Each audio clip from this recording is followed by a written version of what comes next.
Alors imaginez un peu la France au tout début du 19e siècle. C'est une nation encore très paysanne, qui vit au rythme des saisons.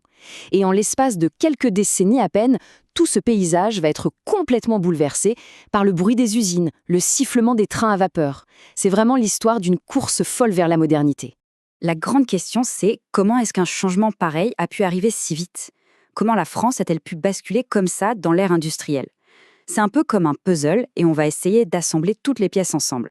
Eh bien, la réponse, elle se trouve en fait dans la rencontre de deux forces vraiment puissantes. D'un côté, on a une nouvelle classe d'entrepreneurs super audacieux, prêts à tout risquer. Et de l'autre, un État qui se révèle être un vrai stratège qui va orchestrer et encourager toute cette transformation. C'est cette histoire-là qu'on va découvrir. Allez, commençons par le premier personnage de notre histoire. Qui sont-ils? Eh bien, c'est cette nouvelle vague d'entrepreneurs, ceux qui ont vraiment bousculé l'ordre établi. Faut bien comprendre que jusqu'à ce moment-là, l'industrie, c'était l'affaire de grandes dynasties.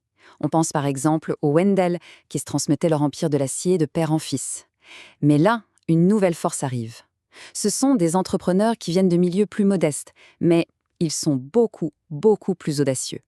Eux, ils ne vont pas se contenter de suivre les règles du jeu, non, ils vont carrément les réécrire. Et ce qui les motive, leur moteur, c'est le capitalisme. C'est-à-dire un système économique qui est basé sur quoi? La propriété privée, la concurrence et bien sûr la recherche du profit. C'est vraiment cette philosophie qui va nourrir leur ambition, une ambition qui était, il faut le dire, démesurée. Et pour avoir un exemple parfait de ça, on a juste à regarder les frères Pereire. Ils viennent de Bordeaux et ils incarnent à la perfection cette nouvelle génération d'entrepreneurs, de vrais visionnaires.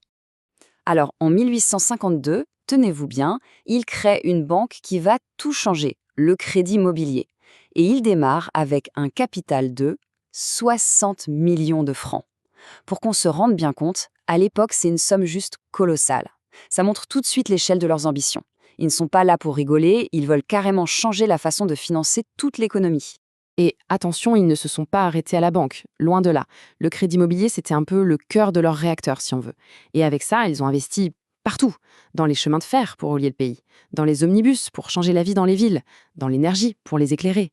Et même, tenez, dans le développement de la station balnéaire d'Arcachon.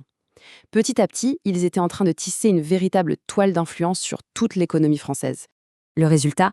Eh bien, en 1863, soit à peine 10 ans plus tard, leurs 19 entreprises pèsent 3,5 milliards de francs. C'est juste une croissance fulgurante, presque impensable. Sans dit long sur leur génie. Et surtout, sur leur audace. Bon, maintenant, passons au deuxième acteur clé de cette histoire. Parce que pendant que les entrepreneurs prenaient tous ces risques, l'État, lui, mené par Napoléon III, n'est pas resté les bras croisés. Au contraire, il avait un plan bien précis. La stratégie de l'État, on peut la résumer en 3 grandes étapes. D'abord, construire des infrastructures modernes pour connecter tout le pays. Ensuite, ouvrir l'économie à la concurrence internationale. Et enfin, chose super importante, créer des lois solides pour encourager et surtout protéger les investisseurs. Et cette stratégie, ce n'était pas juste des paroles en l'air. Ça s'est traduit par des actions très concrètes. Par exemple, le traité de libre-échange avec le Royaume-Uni, ça a forcé l'industrie française à se bouger, à se moderniser. Les concessions pour les chemins de fer, on les a étendues, ce qui a rassuré ceux qui y mettaient des sommes folles. Mais c'est en 1867 qu'arrive une loi absolument capitale, une vraie révolution juridique. La création de la fameuse société anonyme. Alors ça, c'est une innovation juridique, mais vraiment cruciale. Pourquoi ?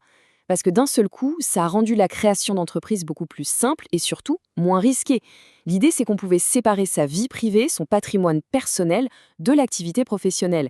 Et ça a ouvert les portes du capitalisme à beaucoup plus de monde. Alors qu'est-ce que ça donne, cette rencontre entre l'audace des entrepreneurs et la vision de l'État ? Eh bien, tout simplement la naissance d'une toute nouvelle France industrielle. Mais alors que tout semble aller pour le mieux, que la machine paraît inarrêtable, l'histoire va prendre un virage complètement inattendu. En 1867, l'année même où l'État met en place la société anonyme, le cœur de l'empire des Pereire, le fameux Crédit Mobilier, s'effondre.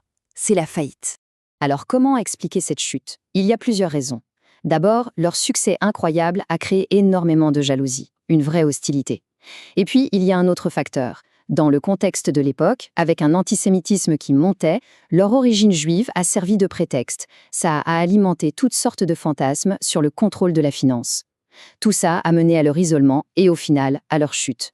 Pourtant, et c'est là que l'histoire devient vraiment intéressante, la chute d'un acteur, même un acteur aussi important, n'a pas tout arrêté. Bien au contraire. Malgré la faillite des Pereire, la France, elle, dans son ensemble, avait réussi son pari. Elle était devenue une grande puissance industrielle, capable de rivaliser avec la Grande-Bretagne. Donc, pour résumer, ce qu'on a vu, c'est une sorte de symbiose parfaite. D'un côté, on a l'entreprise privée, c'est elle qui innove, qui trouve l'argent, qui prend les risques. Et de l'autre côté, on a l'État, qui lui donne de la stabilité, qui construit les infrastructures et qui fixe ses règles du jeu claires pour tout le monde. C'est vraiment cette alliance des deux qui a bâti la France industrielle qu'on connaît. Et tout ça, ça nous laisse avec une question qui est toujours d'actualité. Au fond, qu'est-ce qui est le vrai moteur du progrès? Est-ce que c'est l'énergie un peu folle de l'ambition privée ou est-ce que c'est la vision planificatrice de l'État? L'histoire de la France du 19e siècle, elle, semble nous dire que la réponse n'est pas l'un ou l'autre, mais peut-être un savant mélange des deux.